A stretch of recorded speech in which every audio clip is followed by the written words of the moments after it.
Okay, I just want to react on this video because I saw it on Rise News, and I want to share it with you. How Nigerian soldier complaining about what they are passing through in the Nigeria as a country.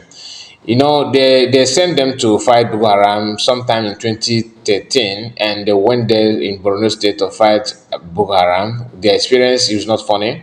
What the Nigerian army experienced there, it wasn't funny, and they managed to escape and run for their life. Do you understand? The same people giving this order, they are the one making sure that accepting Boko Haram and reintegrate them back to to Nigerian army, not even to society, but they start serving in the army.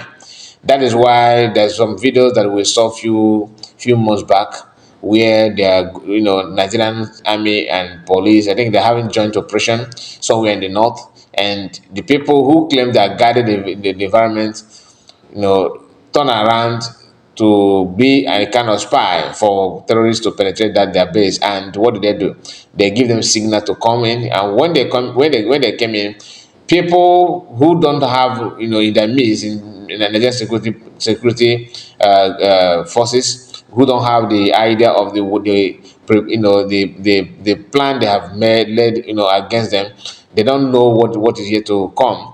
When they came out and they received it because their colleague joined the terrorist group, and by them in numbers. So this guy is here sharing his own experience and what happened.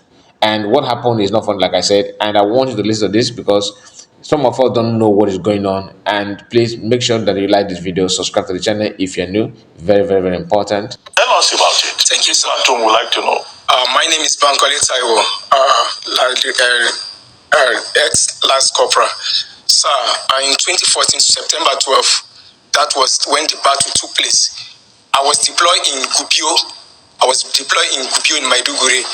Now, our CEO now address us. Our present CEO now, our present CEO then is the 82D GOC. Colonel HT Dada, that is his name. So now he told us that we should go to embark for the fight at Cafia Forest in Gubio. So now we navigated to Cafia Forest in Gubio. They told us that they were going to give us jets that will go ahead of us because we don't know how the place is like. And now when they got there, when the jet came and just came to do Barazana, all of us, our morale was high. Our morale was high to go for that fight. By getting to that theater ground, everywhere were just Boko Haram territory. Now they just enveloped every one of us. So we just seen battle, bombshell. We fought that fight 12th September 2013. That was when that fight happened, sir. So by coming back, so when we were being enveloped, because no proper arrangement, I was only Kalashnikov with 60 rounds. So at the end, so we cannot be able to repel that attack, but we are inside the battleground. But by the special grace of God took us out of that battleground before we came back to the camp. When we get to our camp, sir, that was when they asked us to go back for reinforcement, to go and bring those that have been that are dead. We lost about 60-something soldiers instantly. We lost 60-something soldiers that very day, sir. When we came back to the camp, so that was when most of us were saying that you people deceive us. What you have to provide for us, you did not.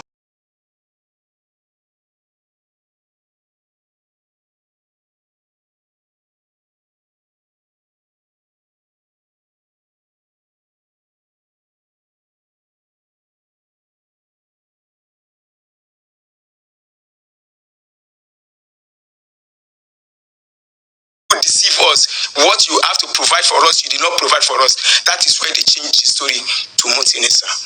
Okay. Well, but the data that you refer to, that will probably be Taiwo Dada, right? Taiwo Dada. Yeah. It's not a brigadier general. It's not a major general now. Yes. Yeah. Okay, thank you very much for your account, and I think it's really brave of you to come on here and really advocate for yourselves.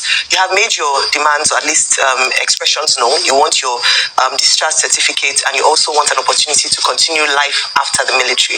Yes. But I want to ask you, because what you described happened about 13 years ago, 2013 or 12 years ago to this day. Have things changed? I ask because here we try to talk about the welfare of our gallant soldiers. We can say all we can or what we will about our soldiers, but we often try to talk about improving the welfare. I know you still keep in touch with some of your colleagues, and this is both of you.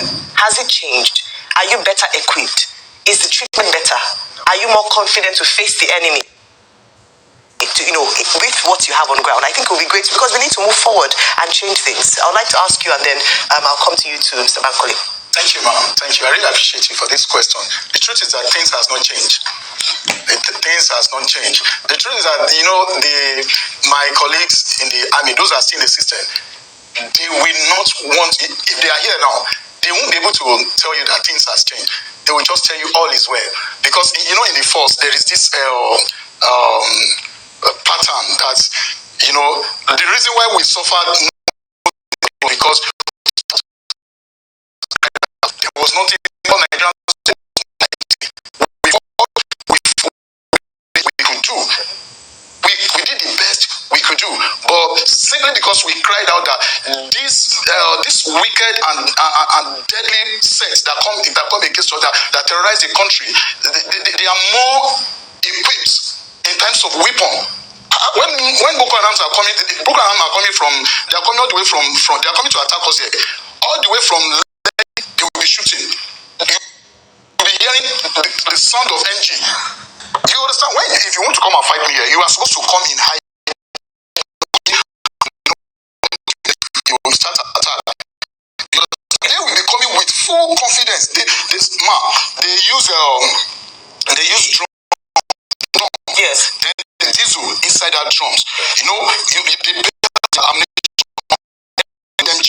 On a lot of that.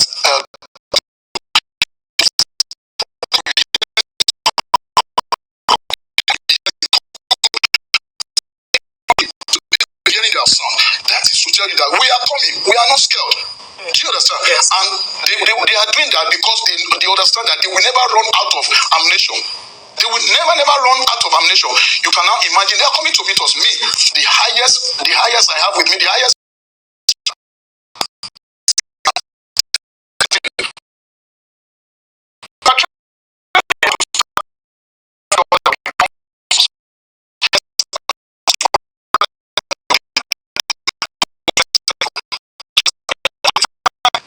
The last operation we went to at Cafia Forest, the time that, like my colleague rightly said, when those people have an upper hand on us was that when they begin to hear soldiers shouting,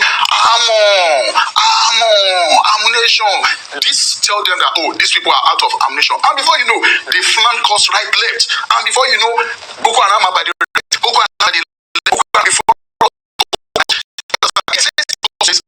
So for any one of them saying we are turning back, nothing has changed. Like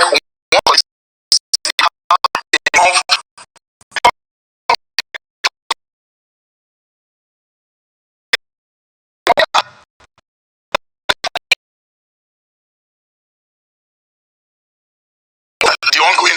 Thank you very much. I'll be Mr. Bankole before we go. I know our time is fast spent. I want your own perspective. And now, very specifically, what would you want the Nigerian Army to do to improve the lot of your colleagues, or at least ex-colleagues who are still there? So,